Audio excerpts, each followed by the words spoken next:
day 3 of our summit, and this particular session, it's delightful to have everybody here.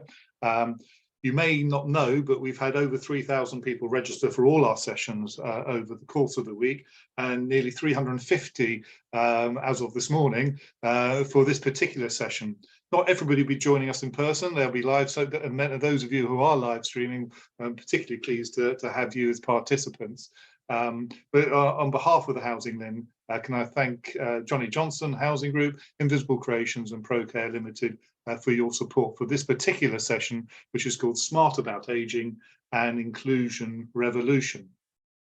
I can also just say this session and all the other sessions wouldn't be possible without the generous support not only of the 3 sponsors of today, but also all our headline and other associate sponsors, in particular Guinness, Tunstall, UKRI and Lovell Later Living, and as I said, Invisible Creations, Johnny Johnson's and ProCare, but along with PRP, Shakespeare Martineau, Housing 21, Faithful and Gould and Extra Care Charitable Trust.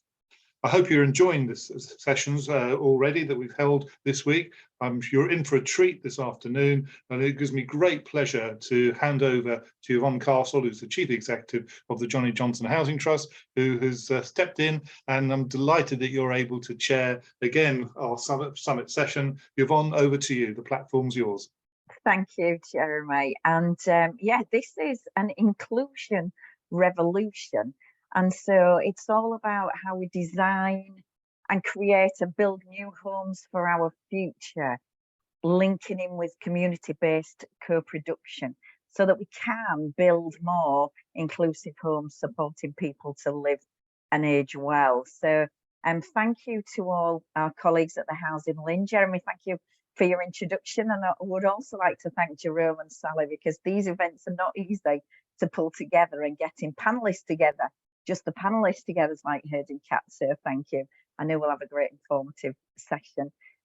We've got 4 fantastic panelists. One is video, but I'll come on to that in a little bit second. But most importantly is to you, our audience. So we've got over 90 people in the audience. I'm looking at the list. We've got colleagues from across housing, from health, social care, higher education, and the technology industries. And I've had a good look at the list. We've got some building and some planning folk in the audience as well, so I hope you enjoy.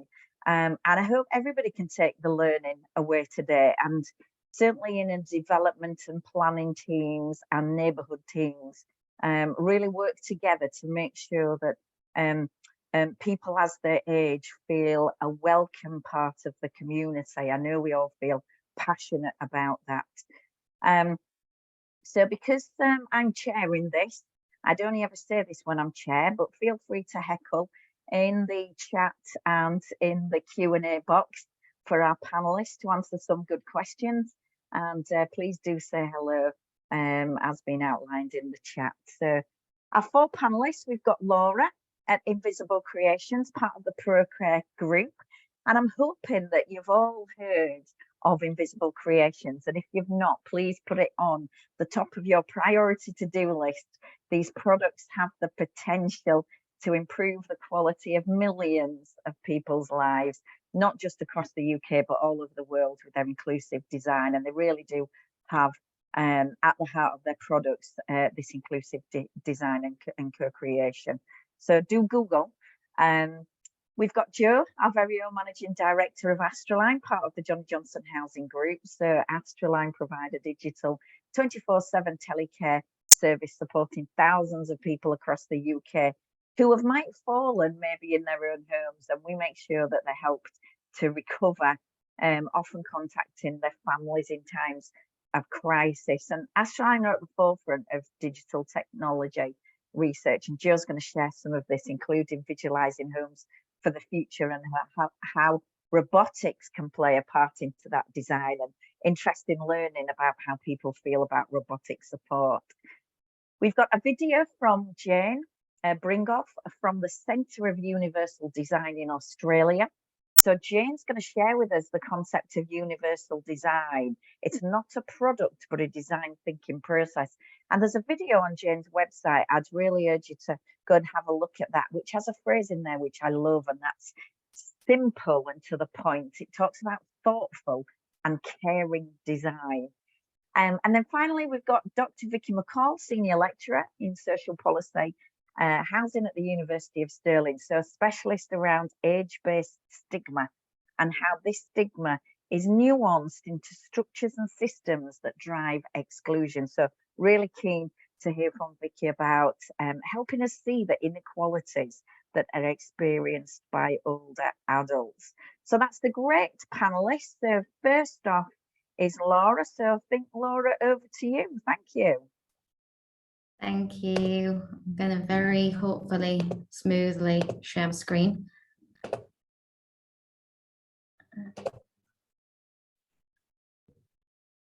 And for some reason my camera's going weird, so I am just going to turn that off, I think, if I can.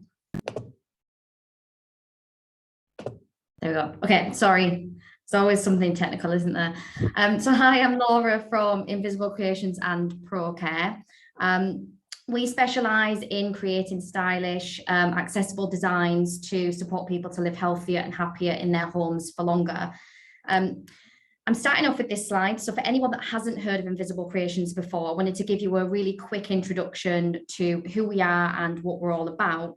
For anyone that has heard of us before, you'll probably be very, very familiar with the lady that is on the screen here.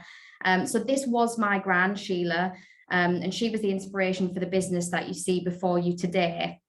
And like so many other older people, my gran needed support around the home, but she refused to get grab rails installed because she didn't want her home to feel like a hospital. She was proud and stylish, and she wanted her home to remain to be her haven.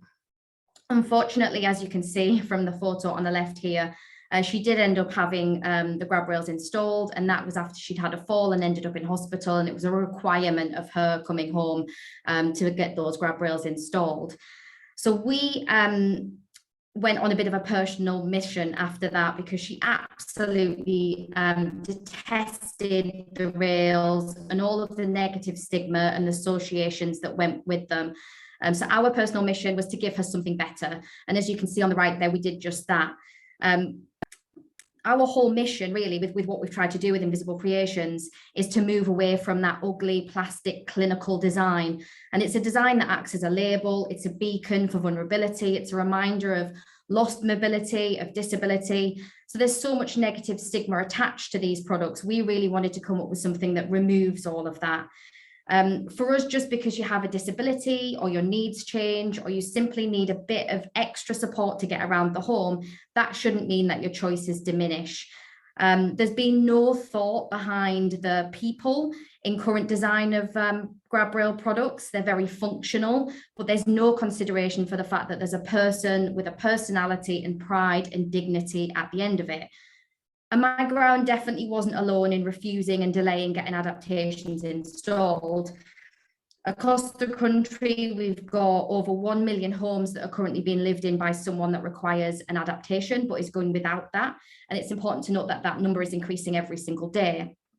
And every adaptation is an advertisement. And if it's unattractive, more people will wait until they get to a crisis point, just like my gran, before coming forward to get the help that they so urgently need, adding to costs for health and care, leading to poor outcomes for tenants, and potentially much higher adaptation costs or the need to move home. And on that theme of adaptations being an advertisement, this photo really kind of, the contrast between these there's nothing else that can show it quite as much, I think. One of the big things my gran worried about all the time with having that plastic rail outside of her home was that she felt like it made her a target, because people would know that there was someone old or vulnerable or disabled living in her home. And we found that this is a widespread issue, with research showing that 43% of all doorstep crime are from homes with grab rails or key safes. And for us, this just simply wasn't good enough, and we needed to do something about it. We needed to make a change. Home adaptation shouldn't mean hospital hell, and they shouldn't make you feel vulnerable or a target. They should be a positive enabler that actually helps keep you living in that home for as long as possible, your haven, keeping you healthy and happy for as long as you can in that property. So we came up with a range of dual purpose grab rail products. I like to call them grab rails in disguise, the kind of superheroes of the grab rail world. So we've got products that double up as grab rails and handy household items. So we've got things like toilet roll holders, shelves, as well as clever designs which hide key safes and disguise outdoor rails. So as you can see there, we've tried to hide the key safe behind a product, again, just to try and remove that negative stigma that is attached to the products that currently exist. And really what we're trying to do is show that with simple designs, you can make a huge difference to people's lives. And it was great to hear that, Yvonne, kind of you were echoing that in the start there around that simplicity of design, and that thoughtful design really goes a long way and makes a big difference. So that's a real kind of quick intro into who we are and what we do and how we came about. So with this, we're actually using the kind of knowledge that we've learned around co-creation and universal design, being more inclusive, to kind of campaign and work with a whole range of housing associations to support them in adapting more homes sooner with more inclusive products and designs. So we're working with providers to create both bathrooms and kind of full home solutions that are essentially fit for the future. And a great example of this comes from Greatwell Homes, who have committed to refurb all of their independent living properties to provide adaptations proactively. They know they've got a demographic of residents who are going to need that support. They might even need it already, but until they've had a fall, the work's not going and being done. So they've proactively said, we're going to install inclusive products across all of our independent living properties as standard, which is over 200 homes, to support their residents to live with style, dignity and choice, while staying safe and independent in their own homes. So they're moving to a better model of delivering adaptations with prevention and inclusive design at the heart. And that's what we're trying to get across to the whole sector through new build programs, through asset management, through aids and adaptations and void works. Adaptations for us, we think, should be a golden thread throughout the whole business, not just something that is shoved in a corner and only called upon once someone has fallen or hit a crisis point. And as a sector, we have the power to be proactive and prevent falls and promote safety. So we're really campaigning for more people to take a proactive approach when it comes to adaptations. But for us, it's not just about the products. Yes, we design, manufacture and sell products. That's our core business, but it's not what's at the heart of what we do. And these people on this slide, and this slide doesn't even come close to the amount of people that we've kind of captured in the work that we've been doing, but one slide is hard to fit all of those people onto. But these people is what it's all about for us, changing lives and making a difference. And one thing that we always say is that everyone has a Sheila. So everyone has someone like my gran in their lives that they can relate to, struggling on or refusing to get adaptations. And it's our mission to make sure that everyone has a home that promotes safety, choice, dignity, and independence for people at all ages and all stages. So we collaborate and we co-design with the people on this screen, and with many other people throughout the housing sector and beyond, to make sure that we're designing products that support their needs, but also their aspirations as well. And we're also pushing policy, housing providers and organisations to make the right decisions so more people can get the help they need earlier to live safely and happily at home. I think it's really important that you hear from someone else that's not just me, because I can wax lyrical all day long about the work that we're doing and why it's so important, but Kelly can say it so much better than me. So I wanted to show Kelly's story, because so often the stigma around adaptations is around aging and the negative connotations that come with that. And her story really shows that products can and should be ageless and inclusive for everyone. So I've got a video that shows Kelly's story in a little bit more detail. It was lagging slightly earlier, so hopefully it plays okay, but I will also put a link in the chat to Kelly's story. So if it doesn't play quite right now, technology hasn't been on my side today. As you can see, my video is not working. So hopefully this will play. I'm Kelly, I'm 29. I am a blogger and a disability advocate. I use social media to spread awareness about disability and chronic illness. I became a disability advocate because when I became disabled, I felt completely alone and like nobody else knew how I was feeling. And I didn't want other people to feel like that. And I think if me sharing my life now means somebody feels less alone, then it's completely worth it. Being part of quite a big disability community helps to spread all that, and helps people who may not know about things like invisible creations, who might just think that they've... Sorry, that was me. got to get the crappy plastic grab rails that they've been given, and have no choice in that. And I think it's important to show that we can have choice, we can be disabled and have a choice in how we present and what we use in every day. A lot of products that are there currently are functional but not pretty. And invisible creations seem to have a lot more variety, and they're pretty, they're stylish, and they match my aesthetic, rather than just sticking out like a sore thumb to tell people I'm disabled or I'm vulnerable and I need help. Invisible creations products have completely changed the way that I use my bathroom. I used to hang on to everything around me. Like the sink is wobbly because I used to hang on to it constantly. We used to have nasty white plastic rails outside the house, and now we get nice stylish anthracite ones. And how important, obviously, function of the product is really, really important to help support you, but how important do you think that aesthetic, that look and design of the product is? To me, it's massively important. I mean, obviously function is hugely important, but they're all functional. Everything there that's available is functional.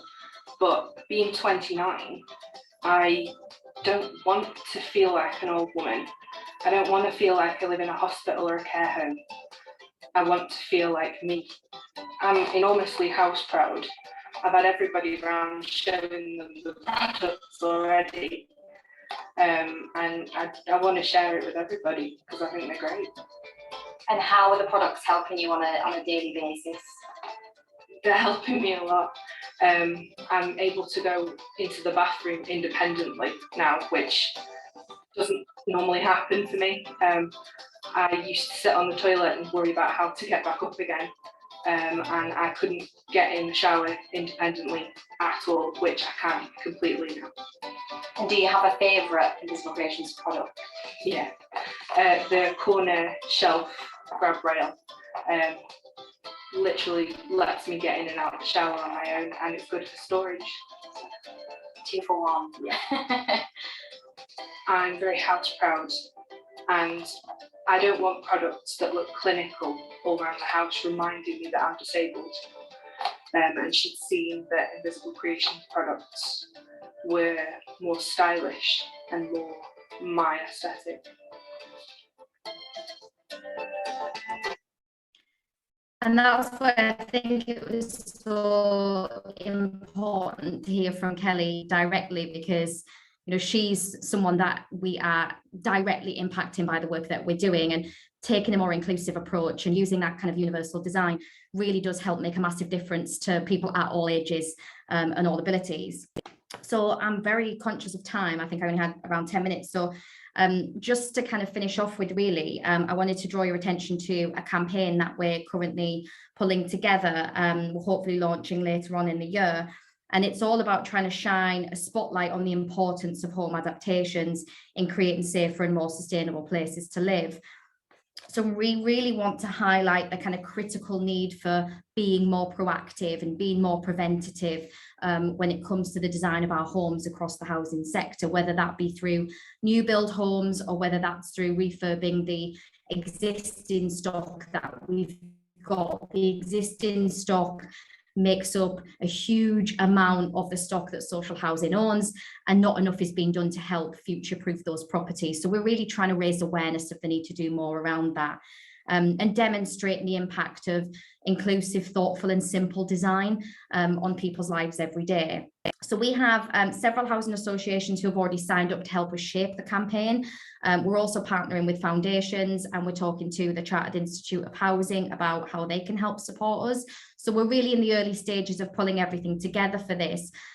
So really it's just kind of an awareness so that you know that this is something we're working on. We're really passionate about it, as you can probably tell from the last 10 minutes of me speaking. So if you'd be interested in helping us on our mission to make adaptations a more strategic priority for housing, and using more inclusive design principles, then please do get in touch. You can scan the QR code on this slide here.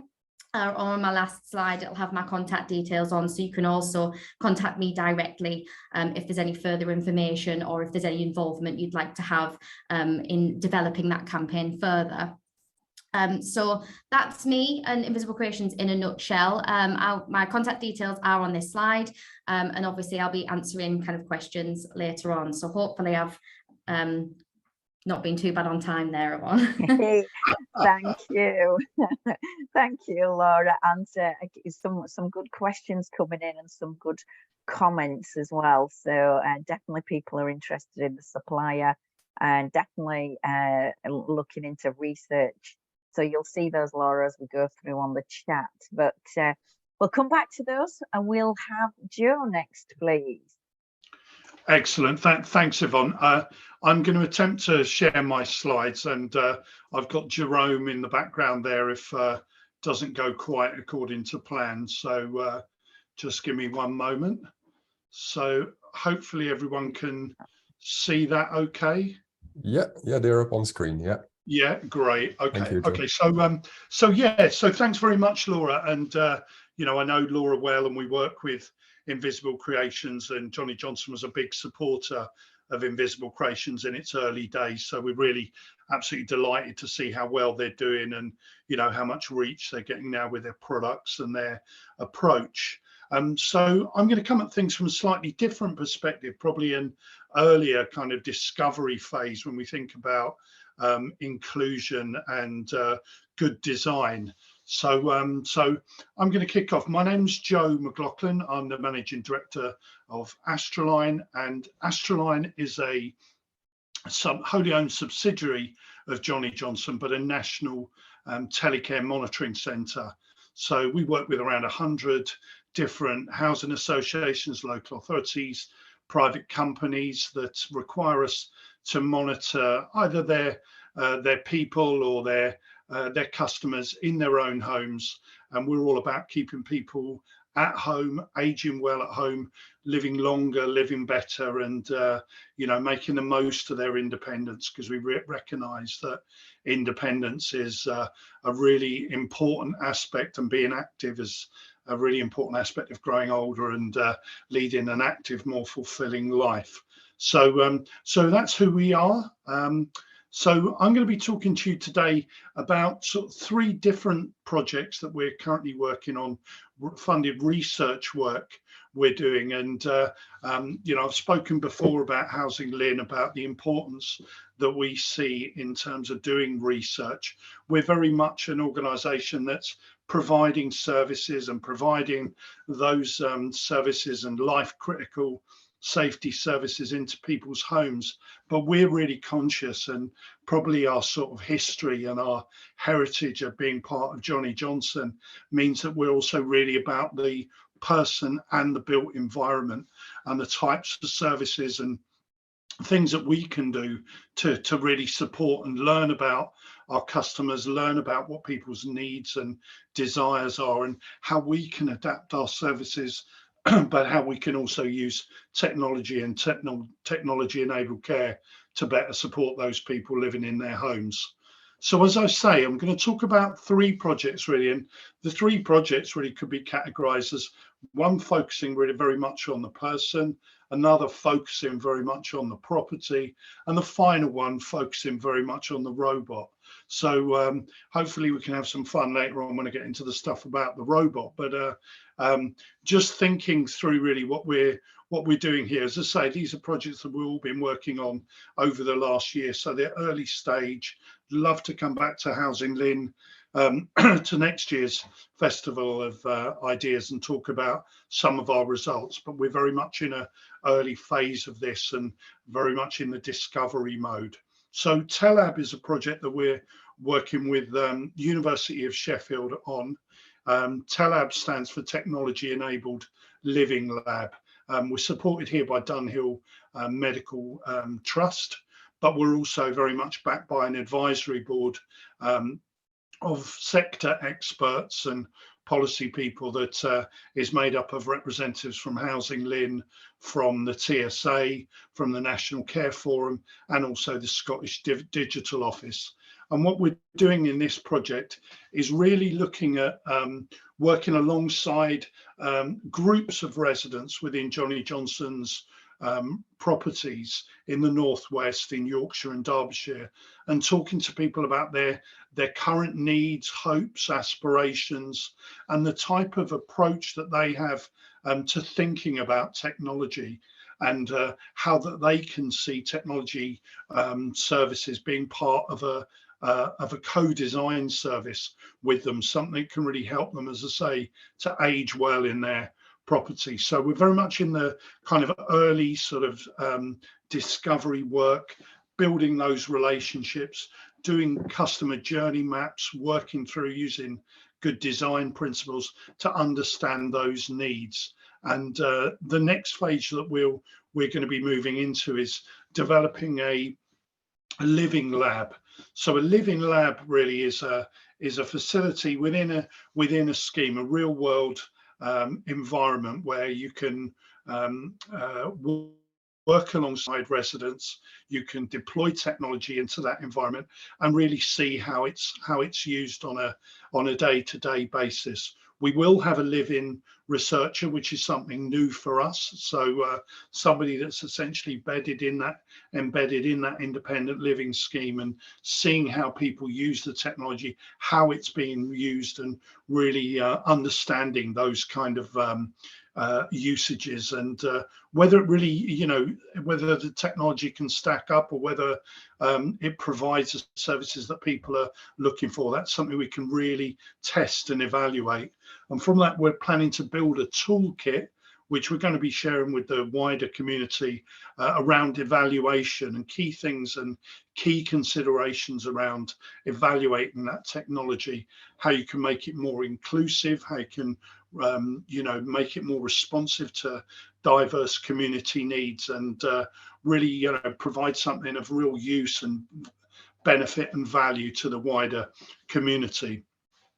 Second project I want to touch on is something we're working with Liverpool John Moores University, their biomechanics department. And this is very much looking at the property. We know, I mean, Yvonne touched on it earlier on in the introduction about the prevalence of falls that we see in older persons accommodation.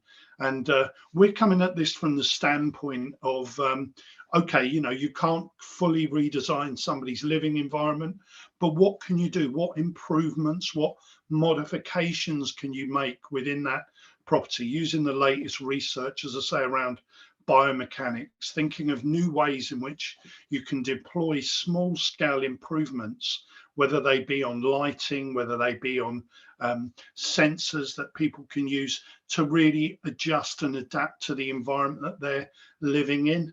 I mean, some of the really blue skies work that they're doing at John Moores is around helping people using kind of high-level sensor technology and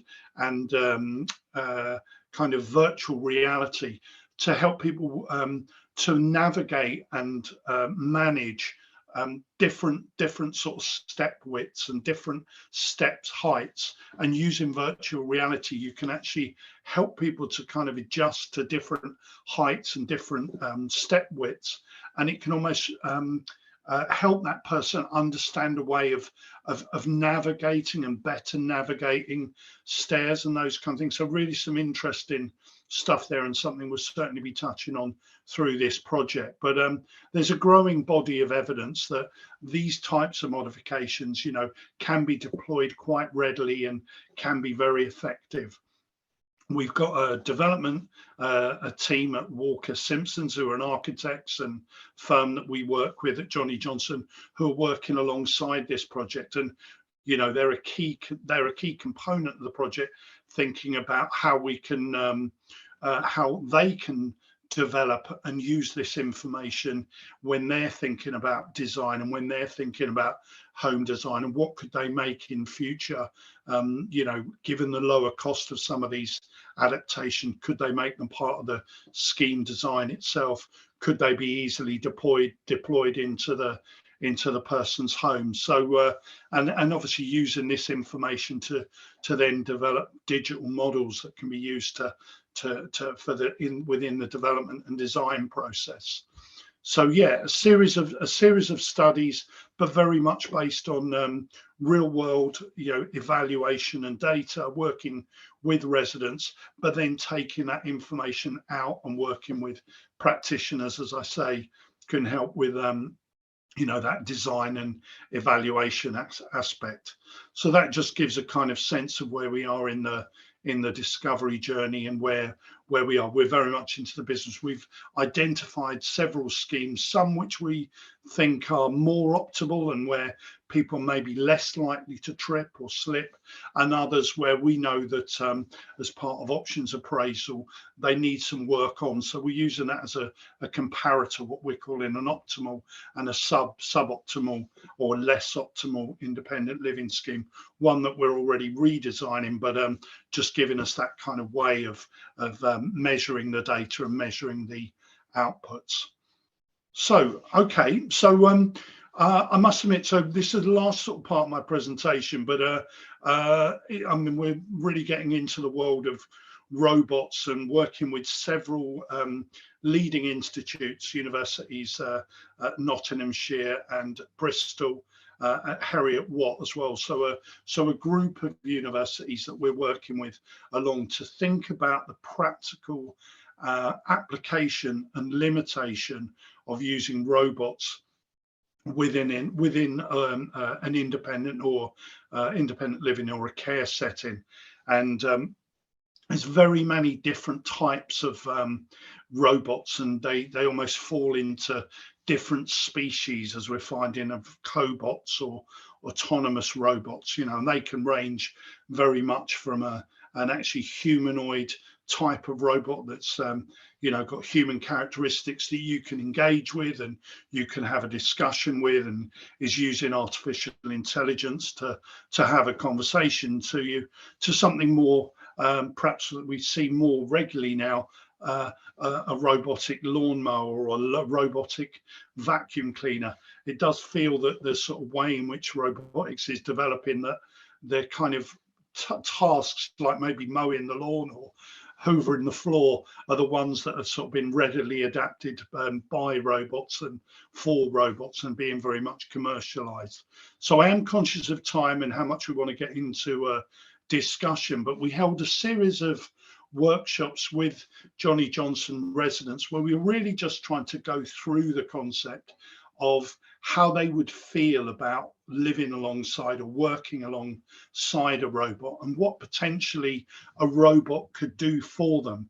It was absolutely fascinating, and it was really illuminating, because we were finding that some people's kind of view of these robots was, you know, quite hardcore in some sort of aspects. Some had no interest whatsoever, you know, were perhaps very skeptical and maybe even a bit nervous about being alongside robots, to others who really thought actually, you know, they could see some real benefit of having a robot around or using robotics as a way to help them within their life. So we went through a sort of series of things, just thinking about what could the robot help them do. If they had a robot, what would it help them do? To then going through to thinking about its practical application. But what it led us on to was a conversation about, okay, the robot is great, but then there's going to be some practical issues around having a robot. You know, do I need to plug it in? Do I need to charge it? What's the battery life on it? And all of these other things led us to kind of thinking that actually finding a robot that could do all of the tasks that people wanted was going to be something that was going to be challenging, but that also there were some real practical considerations, and the residents we worked with were really great about calling out some of those. But then it also led on to a sort of discussion, because we were talking about humanoid robots and how they could be helpful as companions. And people were talking about some of the challenges around getting older and finding that sometimes getting older meant more solitary living, and some of their world they could see maybe in the future, some of their world and independence shrinking. And that led us to quite some moving conversations, thinking about some of those challenges, but thinking about the type of services people might want in future. So final slide, really, just to finish on some optimism and a bit of fun. We brought in an illustrator into the project, and so whilst having the workshops, the illustrator was in real time, live, kind of capturing what was going on and capturing some of the discussions. We got into some really interesting areas, and also Yvonne, some interesting areas about rules and regulations that we might have within independent living, which broadened out into a wider conversations. But I think people, had mixed views, mixed opinions, and all of this was just fascinating work for all of us and the researchers to go away and consider, maybe not be so idealistic about the potential for robots, but actually thinking practically, how can we help and how can we support people to age well and live better in their own homes. So great. Thank you very much. Thanks, Yvonne. Back to you. Yeah, thank you, Joe, very much. I love the fact that the illustrators come in. Those are just great stuff, but it really does provide some food for thought, doesn't it? So thank you, Joe. We will make sure we come back to the questions. I know there's some answers in there, which is absolutely fine, but we'll come back to them in the final session. So I think we're going over to the video, Jerome, now, aren't we? From Jane Bringolf. Yes, so this is a pre-recorded presentation, so the sound should be okay, but you may need to adjust your volume. So just to warn you that the volume may be a bit low.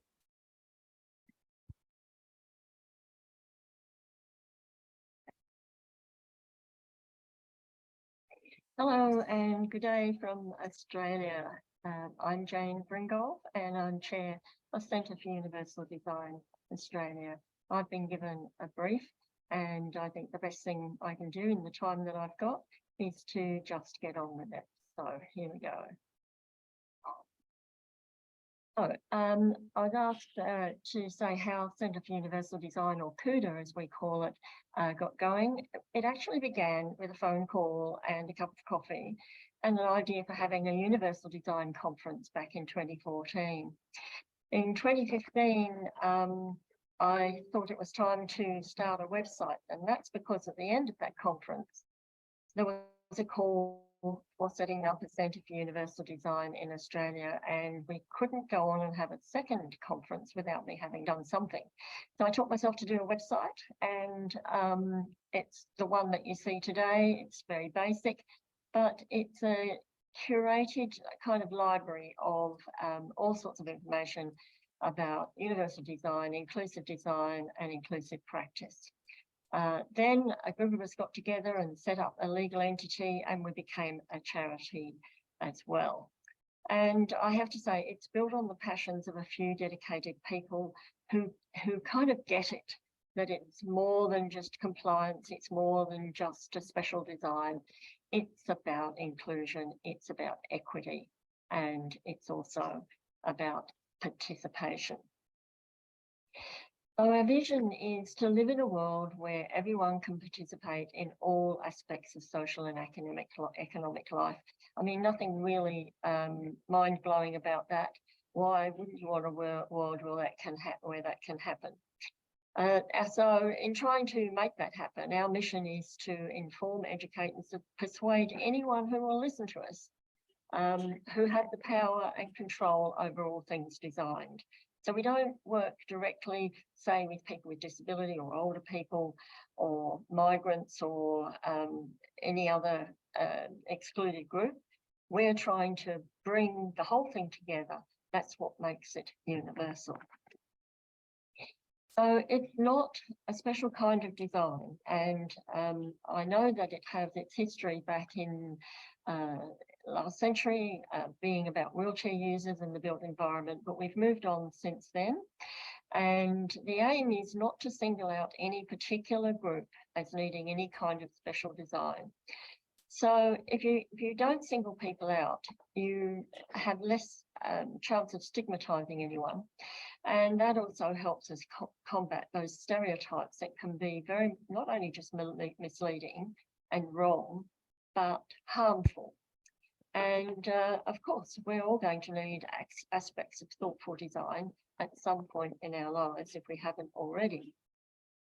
And this is where Judy Human, a wonderful woman who was the disability advisor to the World Bank when I met her in 2004. And in America, she is considered the leader of the civil rights of disabled people in America. And she said to me, there are only two kinds of people in the world, people with disability and people yet to have a disability. And isn't that the truth? And because we're talking about housing, racing along here, well, there is no place like home. And there are so many reasons why universal design is needed in the built environment. If you think about being away on holiday and making the journey home and looking forward to getting home to your own bed and your own things, imagine what it feels like to be told when you're in hospital that you can't go home because your home won't accommodate you anymore. And that you may even have to go to some kind of facility, but you will have to wait around in a hospital while people either fix up your home or find another place for you. So it covers all the economic reasons of, hospital stays and visits. It covers all the social aspects of being able to participate and do the ordinary everyday things in life that anyone can expect to do. And those two things together really help keep people healthy and included in what's going on.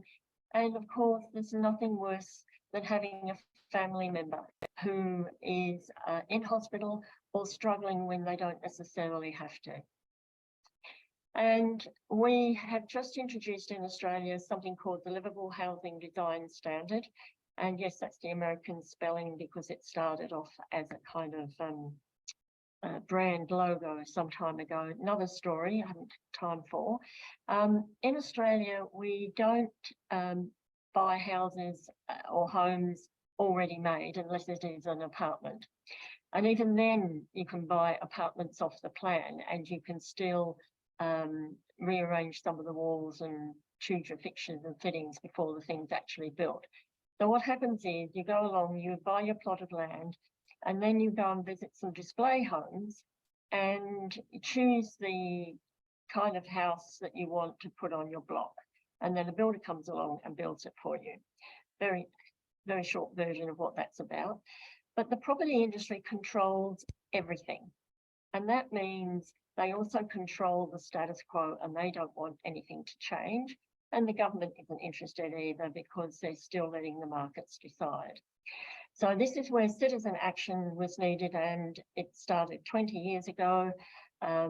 If you really want to know the full story, it's written, you can find that conference paper in the link.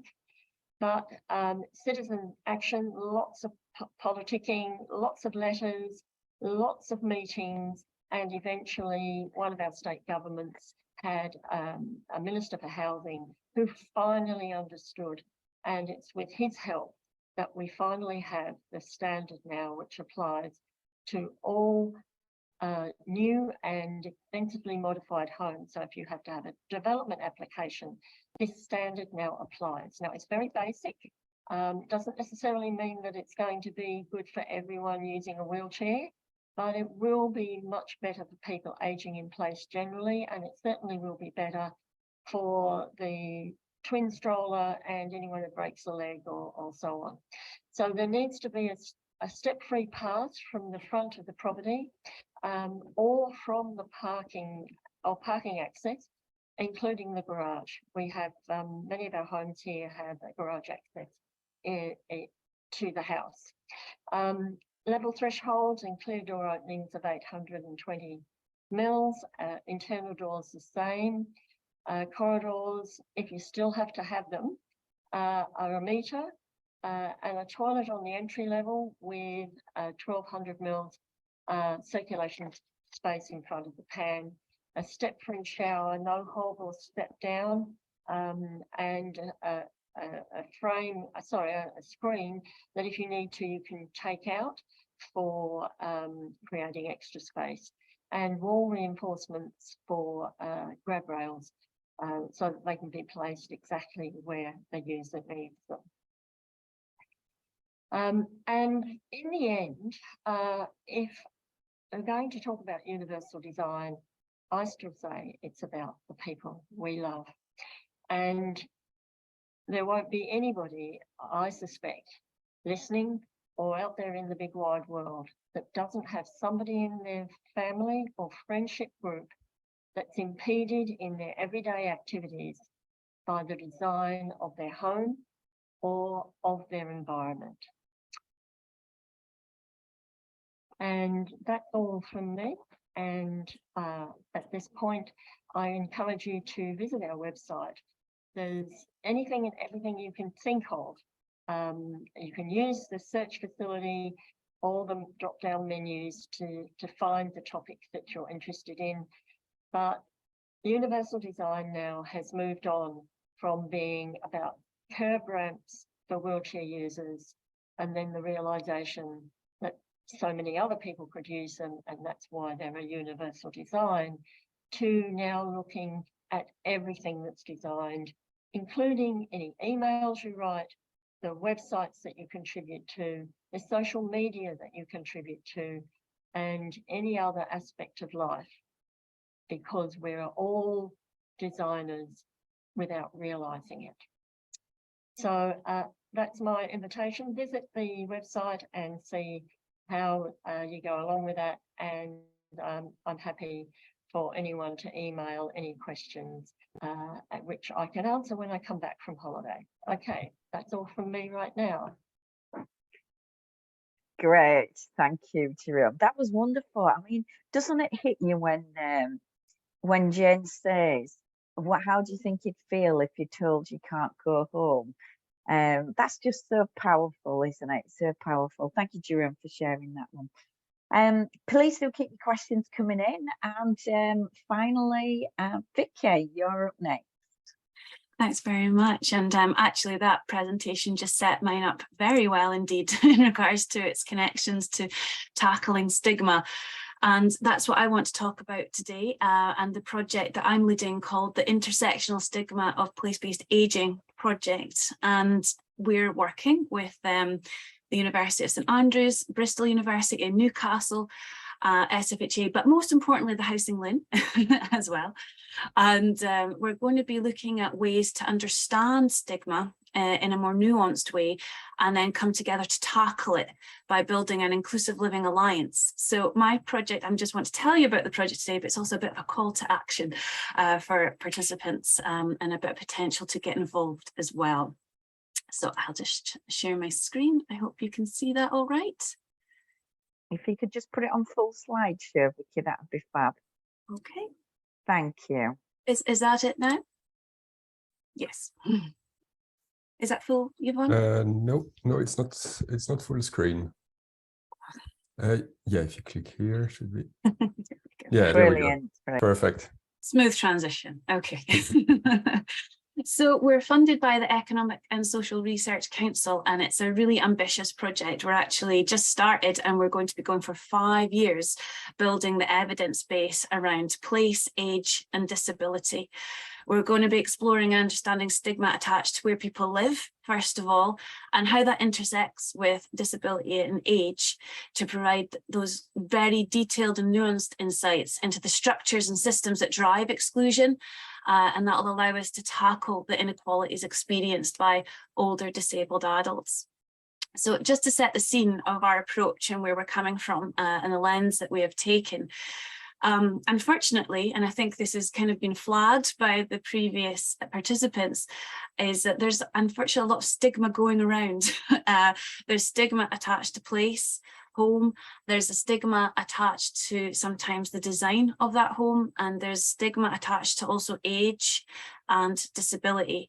So we're looking at that intersection. Where do these connect? Because there's not much known about that. So imagine that you live in an area that is attached to that blemish of place, and it's a process called urban stigmatization, and that's usually attached to places that are more multiply deprived and there's sometimes a residualization of social housing within these areas, and it's usually a very unfair process because these are actually usually our strongest communities. People are really proud of being part of them. But that process of urban stigma, once a place is labelled as a problem, then that can sometimes be seen as a label also that is full of problem people. And that is something we have to tackle quite significantly, because often that process of stigmatization means that people and places are unfairly treated. They have added barriers, they're underrepresented, and often those places that are underinvested in as well.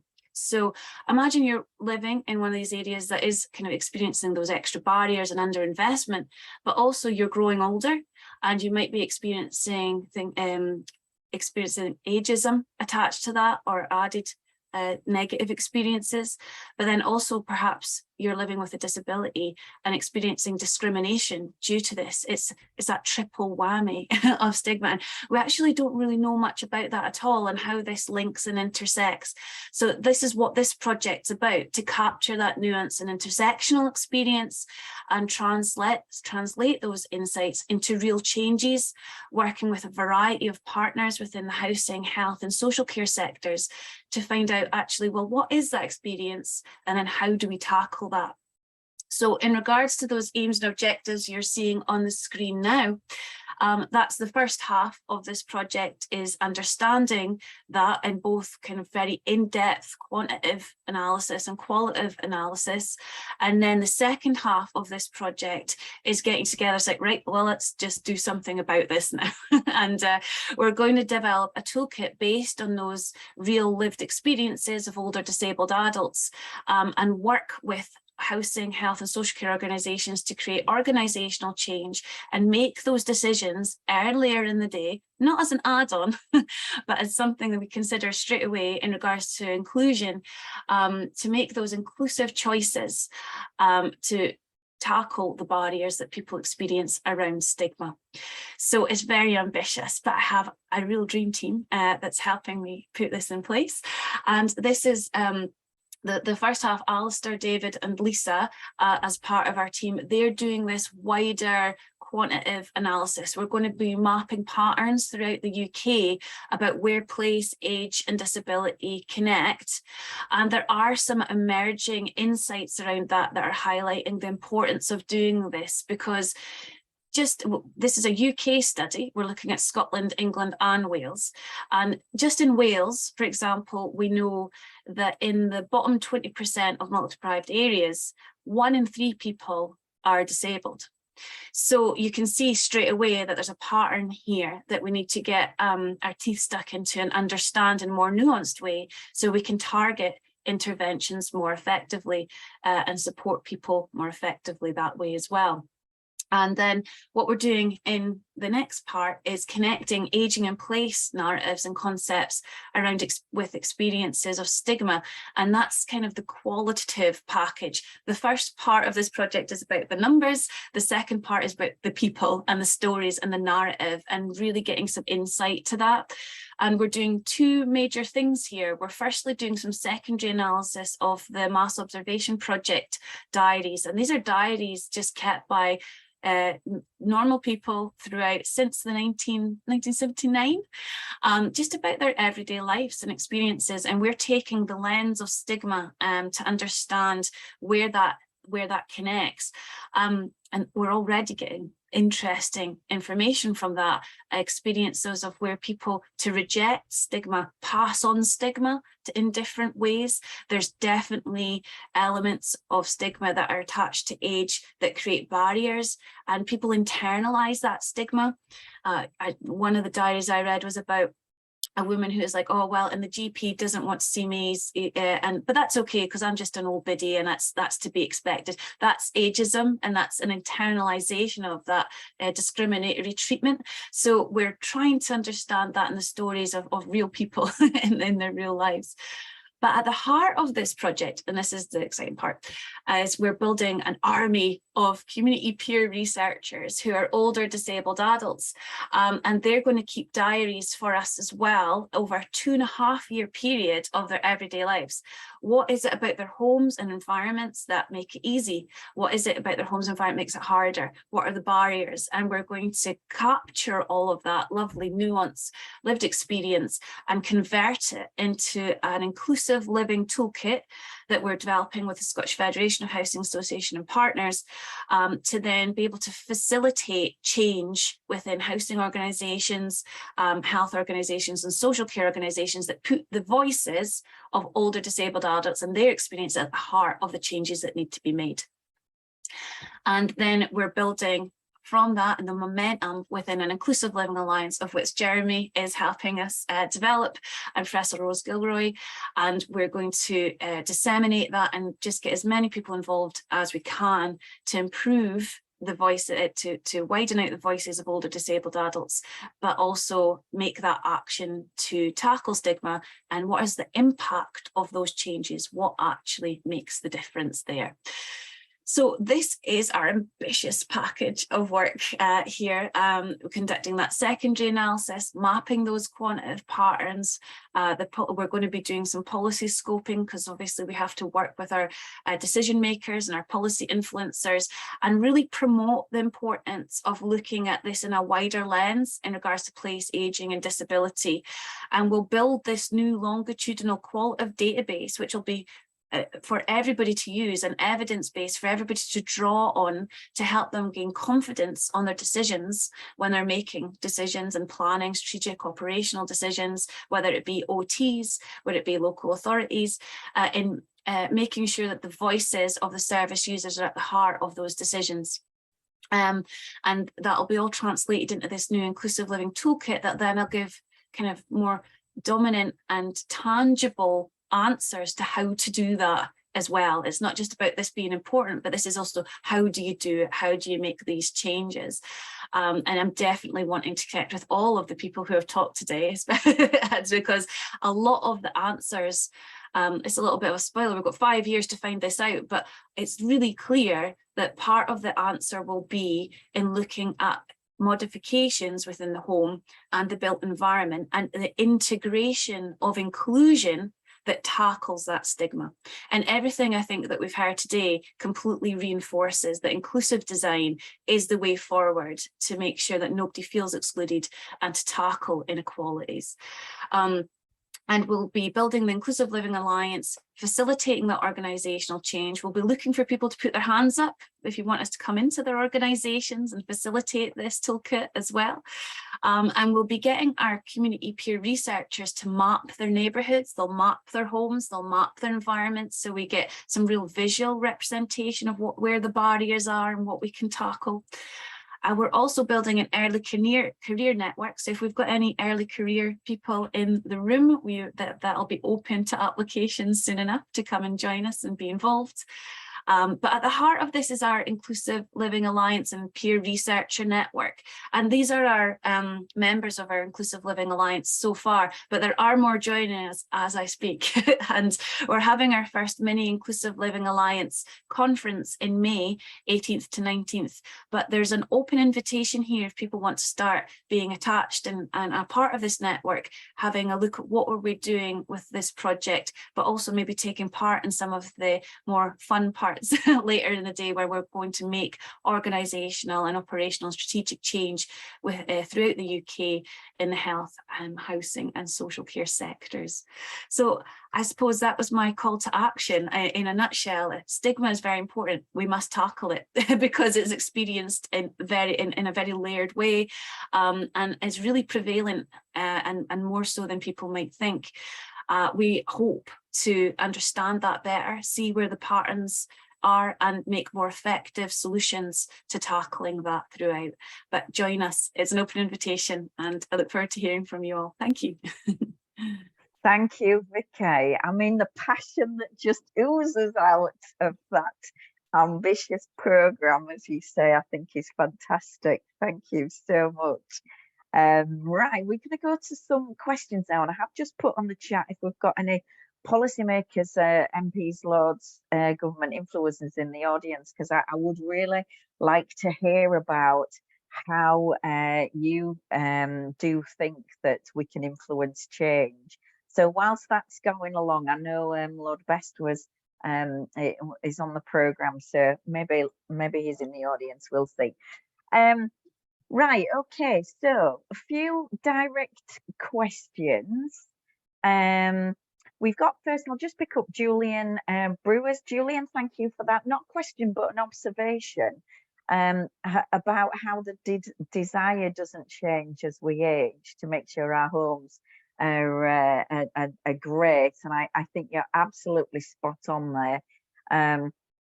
And I think you can tell from all three and four speakers actually that links very much to what you're saying there.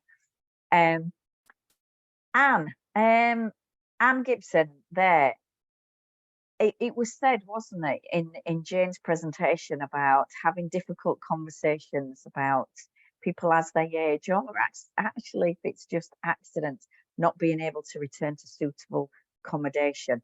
And what stage do you think these conversations should happen to prevent the situation?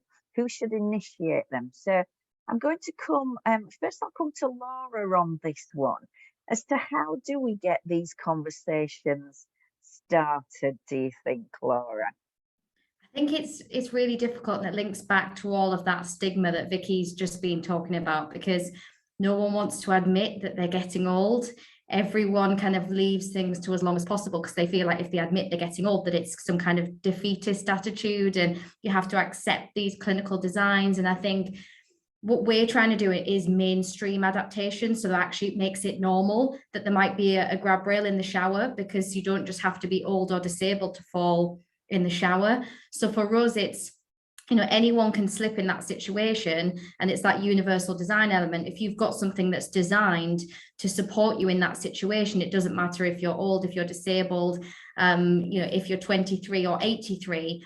So I think there's a big piece of work to be done around trying to get rid of that stigma of these types of products before people are more accepting to have the conversation, and for them to realize that there is choice and there is other things out there. You know, if we're so adverse to these clinical products, then they're the problem. You know, we need to look for other solutions that actually help stop people falling, stop people ending up in hospital. So I think that's a big one, because I think that conversation is always going to be a difficult one to have. I think the power of social housing is that landlords have got the potential to do this themselves, so they can actually start putting products in their homes, which will then make them more safer. And you know, if you're having difficult conversations, then landlords have got the potential to be able to kind of get round the back door with that. But I think it's that stigma thing. There's a massive piece of work, and it's amazing that Vicky's doing that, because I think that will make a massive dent into trying to make adaptations a more kind of strategic and mainstream priority. Thank you, Sorry, Laura. I didn't answer directly, but yeah, no, that's absolutely fine. I can see Vicky nodding and desperate to get in there. Vicky, come on in. It's true, but that enthusiasm, I have to hold myself back. But don't hold yourself back. No, we love it. Yeah. So that's a really good question, and but building on that as early as possible, actually, in regards to the interventions. I know Alison Docherty's just published some guidance on adaptations and equipment in hot off the press in January for the Scottish Government, and that's guidance to put housing conversations into the mix as early as possible. And we did research here in Stirling as well that suggests at a minimum 55 onwards, people should be considering, you know, the homes that they want to grow older in, what they look like, and have more control, because adaptations often come too late. They're reactive rather than proactive, which completely undermines the really tangible response that the housing sector in particular can have in prevention. And we have an aging demographic. It's not a surprise to anybody. We've known that for quite some time. So why are we underprepared for it still? And why aren't we being more proactive? And this is part of that big solution of future-proofing our housing stock. Jeremy and Jerome have just put a paper that we published with the Housing Evidence Centre as well, which highlights the barriers to adaptations, and the design stage is one of those sections, but there's all stages really key barriers to making that process of retrofitting, adaptations and modification hiccup at all points, and that's from information and advice. People don't know what they don't know. And it's hard to get to grip with. They don't know what's out there straight away, and people are not very good for planning for their own aging either. Aging is something that happens to other people. None of us think we're aging, and all of us think older is 10 years older than we are at this point in time. So and all of the research I've done with older people, it's older people is always the people down the hall or other groups. So and we have to understand that, and that the solution is things, beautiful things like inclusive design, things that make people happy and don't actually challenge their identity markers and make them feel things in a negative way. And indeed that can increase barriers. Some of the solutions can increase the barriers that people feel to their inclusive environments. So sorry, I will stop. Really? No, brilliant. And I have to say, you know, I love this stuff. Everybody's preaching to the converted, because I'm glad you picked up actually on the it's the new homes versus retrofitting as well. And that was why I was really pleased to see that we've got some planners, some developers on here, because actually it needs to start right at the very beginning when we're building new homes. I really do believe, and there's a lot linked into that stigma of design, even at new builds. So I just want to say, Rose, thank you for your input there as well. Nice to, I can't see you, but nice to hear from you. Anybody can quite rightly fall at any point in time. Planning ahead, relocators over 50. It's interesting, this sort of 50-55, isn't it? I'm almost at 55, and the shortage of homes that are designed in a way that would help you now and for the future are so short. Okay, I do want to ask, and it links. I'll come to Joe on this one about. If you're at the start, think about communicating to policymakers, you know, the ends of your research or during your research. How do you think, for each of you, but Joe first, how do you think you'll communicate findings to help influence policymakers and to help policymakers influence others to make it happen and become a reality? Yeah, no, absolutely, Yvonne. Great question. I do think, you know, dissemination and, you know, that word marketing is a big part of this aspect. And so, you know, something we've done on certainly on the bigger project, the one that I talked about initially, which is talking to what we call the seldom heard community. So we've been working with Gujarati speakers, Pakistani communities, some African communities in Huddersfield and West Indian communities as well. And some of the stories and some of the, you know, their life experiences that they're talking to us about have been really impactful and really resonate with what we're trying to do in this project. So we've set up an advisory panel that's got some great national organisations on there. So we've got the TSA, the Technology Enabled Care sector, our regulator for our industry. We've got HousingLIN, Lois from HousingLIN.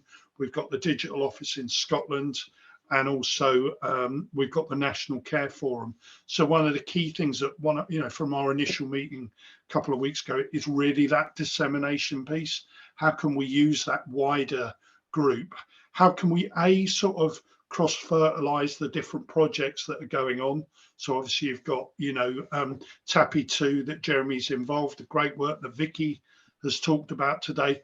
How can we look for sort of cross-fertilization of ideas and synergies and commonalities? I'm using a lot of blurb here, but how can we use those sort of things that are common to those projects to make some simple takeaways that we can then use to get in front of ministers, advocates, those kind of people. So brilliant. Thanks. Yeah, I think that it's messaging simply, isn't it? With big impact. Thank you for that.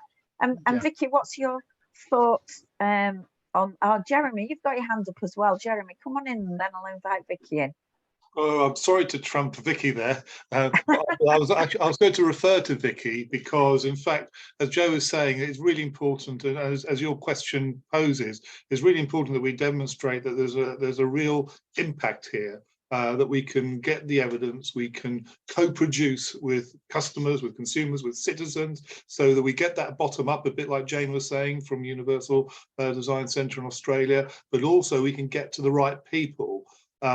So we actually have several people on this call, but also as participants who are members of the TAPI project board. So, Vicky is actually on the advisory group, as is Jerko from IKEA, who's watching in.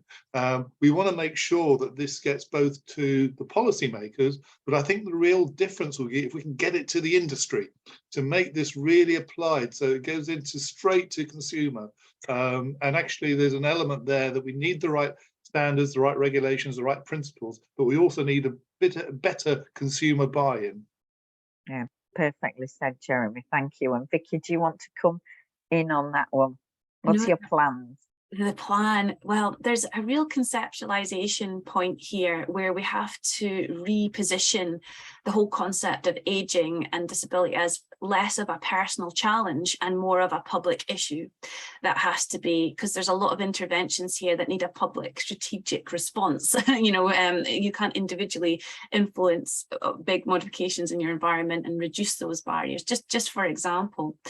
And I think our approach on ISBA in particular is definitely to connect the right people and at the right time as well, create really solid, tangible solutions as well that you could hook into that are hopefully realistic, and grounded up, made from the ground up, as Jeremy has pointed out, is so important. But also just be loud enough that we can't be ignored and build up that big body of evidence and keep that momentum waiting, because we have the time. And that's why we're really hoping that Inclusive Living Alliance element would build up. And when so many people buy in, it's hopefully the weight of that momentum then triggers and links into policy change and influence. Great, thank you. Just coming on to some specifics for Helen Morris. Top tip I learned here. So I've got some invisible creations in my bathroom, and my mum-in-law, who is now 93, who was actually on Laura's montage, it's really great to see her there. She's got them in her bathroom, and it's actually great for her to know that we have too, and it makes her feel comfortable that they're not about being old, but also I know, and I know Laura would say this as well, Laura, come in a sec, is you've made sure you've got them so your grandma could come and visit at the time she was there, haven't you? I think it's a great tip to get them in your own homes, so that it's helpful for when visitors, relatives, etc. come round. Laura, do you just want to come in there for Helen? Yeah, I think it's, so I've got the plant pot holder grab rail on the outside of my house. And the big thing for me was it's not just about, other people's houses being accessible. It's also about mine being visitable for them to come round. So we made sure that she was able to get in and out of my house. And I think that's just a really important thing. It's that more spaces should be more inclusive and more universal, so that they're designed for everyone in mind. So I think it's really important. And obviously I wouldn't be very good representing if I didn't have one on my own house, but they look really good. So no one has ever questioned it. The great thing was when my gran had them on her house, the neighbours were saying, oh, that's really nice. No idea that it was a grab rail. So it removed all of that stigma. But I think it's really important that we think about that ourselves as well. And I haven't got any in the bathroom yet, but I am redoing my bathroom, and I will be including some of them in there as well. Because again, I've fallen in the shower. And one of the examples I always use, sorry, very quickly, is every time you go to a Premier Inn, and I'm in them a lot, there is always towel rails, there was always things hanging off the walls because people have tried to use them to get in and out of those bathroom areas. Again, why don't we have more hotel rooms and more public spaces that have these kind of products in to make more places accessible? There shouldn't just be 1 or 2 accessible rooms. They should all have an element of accessibility in there. So again, I just think that it's a point I like to make because it happens everywhere I go. Brilliant, brilliant. Thank you for that.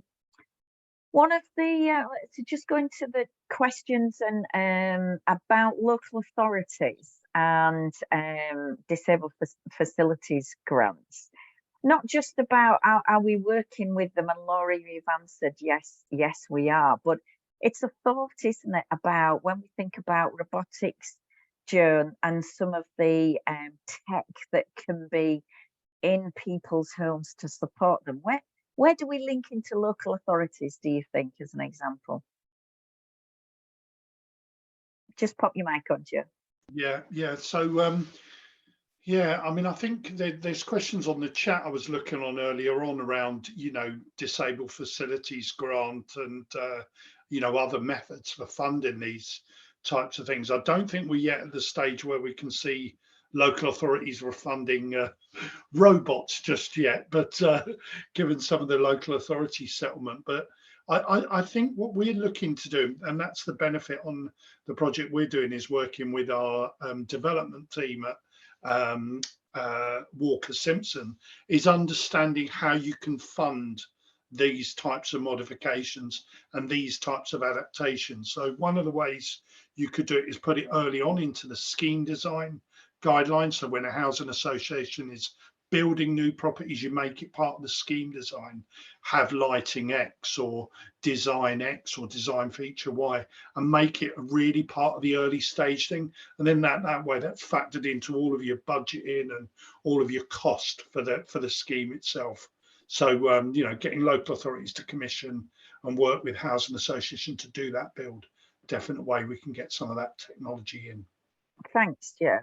And I spotted a couple of questions around dementia, and I do know from looking at the audience, we've got a few people that I work closely with on dementia. I'll come to you, Vicky. Do you want to just share with the audience how you're linking into the dementia issue in your project? Absolutely. Our starting point is actually physical disability and mobility, physical and mobility, but obviously disability it's often kind of wider ranged. And we also work with people with dementia in another project called DESHCA, Designing for Healthy Cognitive Aging. So what we are finding out in that project is that we're looking at adaptations, but they're much predominantly focused on physical mobility elements and not cognitive adaptations, which we need some increasing interest in as well. And obviously some adaptations cross over to support physical and cognitive. So that's really interesting. So we will be working with people with dementia, and of course there's stigma attached to dementia as well. Yeah. So much stigma going around. It's very disheartening. And we're actually working with the Scottish Commission for Learning Disabilities as well. So we're hoping for a really diverse sample. In regards to our community peer researchers, we're hoping for a diverse representative group to capture that lived experience, because we acknowledge that's very important. I've worked with people living with dementia for quite some time, and the insights that they give into the research are incredibly important. So I'm hoping very much to have a strand around that. Thank you, Vicky. And Joe, maybe in that lab situation, is there any part of the scope of the research and the projects that link into dementia? We haven't picked up on dementia particularly. The sort of primary ones that we're looking at the moment are around falls and kind of just that thing around well-being and wellness, you know, and just more of a sort of general sort of health related aspect. But no reason why that won't come up as a sort of issue further on. As I say, we're in discovery on a number of the projects and areas of work. So yeah, and Astron, we monitor a lot of people with dementia, so it's something we do have a specialism in and around as well. So yeah, but good question, Yvonne. And certainly thinking maybe because some of it is more independent living schemes may not, but we do know that there's an increase in the likelihood of dementia now as you're over 65, which is also young, never mind the 50s and the 55s. So yeah, thank you, Joe. And also there was a question, Julie Barrett was asking about, was there some existing research on internalized stigma? Yeah, that was sort of a bit of a wake-up call, Vicky, then at that part of your presentation, certainly for me.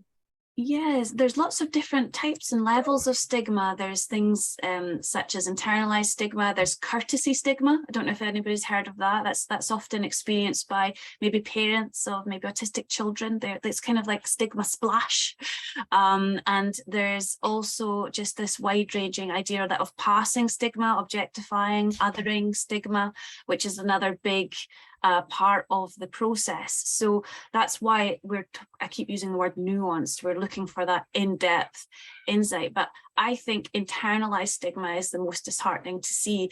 We saw a lot of that in our work around place, class and stigma in the East End of Glasgow through the Commonwealth Games. People kept diaries for us throughout that, and it was particularly people in the East End of Glasgow. And the slogan was "People make Glasgow," and the people were being discriminated against. They were being treated terribly in this process, but they were like, "But it's okay because, you know, it's for Glasgow, and I expect this treatment." And it was just this acceptance of exclusion, which I think is really hard to see and tackle as well, because it becomes inherent in people's identities and expectations. Yes, I do not like it when that happens. Thank you for that. And there's some new questions coming linking to building and design. So Iona, if houses were built to dementia design and standards, would they suit everyone? Possibly not everyone, but it's certainly helpful. And Sean picks up the point about keen to get involved in design brief of new developments. Funding does tend to be an issue. So be keen to get more information about the funding aspects that we can feed into. I think keep tapping away inside your organisation and partners around design specifications. Certainly when we think about dementia, for example, and these issues that we've raised today, it should be part of a natural building design specification. I wanted to ask a sort of bit more of a general question around if you're starting out in a co-creation, co-design sense, where would you start? I'll come to Joe first, but certainly what stuck in Jane's presentation, and Laura will know this, starts with a coffee and a cafe and an idea, and look where it's gone to. And I know, Laura, with Invisible Creations, it did. But Joe, what about yourself? Where do you think it can start? Biscuits alongside the biscuits alongside the coffee. I mean, we started our journey, didn't we, Yvonne, with JJ residents, as we call them, you know, some years ago, and it was really about sort of you know, it started with early stage kind of articles in Voices, which is the JJ magazine that goes out to all residents, talking about whether anybody was interested in some of the research. We did some work for Innovate UK a few years ago to develop a prototype walking speed sensor, again looking at frailty and aging and those kind of things. So we were looking for sort of early stage people to be involved in that, and from that, you know, it's developed into you know, open days where we bring people in, learn a bit more about technologies that are available, research that we're doing, those kind of things, to warm people up to the idea of research itself. So setting the scene, I think, and then you know, Vicky will know all about this, as Jeremy will, you know, the practicalities of recruitment, you know, actually recruiting people to be part and creating cohorts of people that can be part of research groups. So yeah, biscuits, coffee, smiley faces, you know, getting alongside people and talking to them, you know, and about their, you know, needs, hopes, aspirations, all of those kind of things is where it starts. Great, thank you, Joan. I'm conscious there's just a few minutes left. Some good, thank you, Sally, for all the things that you put in on the chat there. I'll just finally to Laura, there was a question about price, but also have you got anything else about startup? Yeah, I guess just to kind of on that previous point, for us, it was all about that lived experience. So, you know, my gran was the example that we used because that's where it kind of came from, looking at what she used around the home, what she found difficult. And that's where we came up with that dual purpose design, because she was already self-solving and grabbing onto things around the house to get around. So we just thought, why not double them up and make them more secure, and she can use them anyway. And we went to tea dances, we went to Age UK cafes, we went and met so many different people to kind of help feed into that as well. So we didn't just use my gran, we used a load of variety of kind of people from different age groups and people from my age group as well, because we were like, well, what would I want in my home? It's not just about looking at what that demographic likes, it's actually, can we come up with something that we'd all be proud of? And was the other question on price? That might be too I guess go contact Laura on that one. There's the details. Send me a message. Yeah. And Sally, thank you on the design front, and Sean, to your questions, that's in the chat. But can I just say thank you to everybody on here? I want to really say thank you to Sally for all that wonderful information coming through, Jerome on all the tech stuff, and I'll hand over to Jeremy. Thank you. Well, Yvonne, what a fantastic session, and thank you for chairing it. And on behalf of the LIN, can I thank the three sponsors for making this session possible. That's yourselves, Johnny Johnson Housing Trust, Invisible Creations and ProCare Limited. Can I thank all other speakers and contributors, fantastic set of questions and a lot of really great content in the chat box. I think one of the things that, for me, one of the takeaways is that universal design isn't just about growing older. It is for all of us. I think Laura emphasized that in her final comment. This is about living well at all stages of our life. And it's not just about our housing, actually. It's also about our civic society, whether it's the built environment. And I thought Jane's sort of video captured that really well. But as I said, on behalf of the HousingLIN, thank you all for making this possible. Can I also echo your thanks to the team behind the scenes who made this possible, Jerome and Sally. And we really look forward to promoting this, sharing the recording and the slides, but also, as Vicky highlighted, drawing attention to this Inclusive Living Alliance and the formation of that. And there'll be more news about that soon. So once again, thanks again, and have a really lovely evening when it comes. And please do join us for any of the other sessions if you've got any time over the next 2 days. Bye for now, and goodbye from me. Brilliant. Thanks, everyone. Thanks, everybody. Thank you.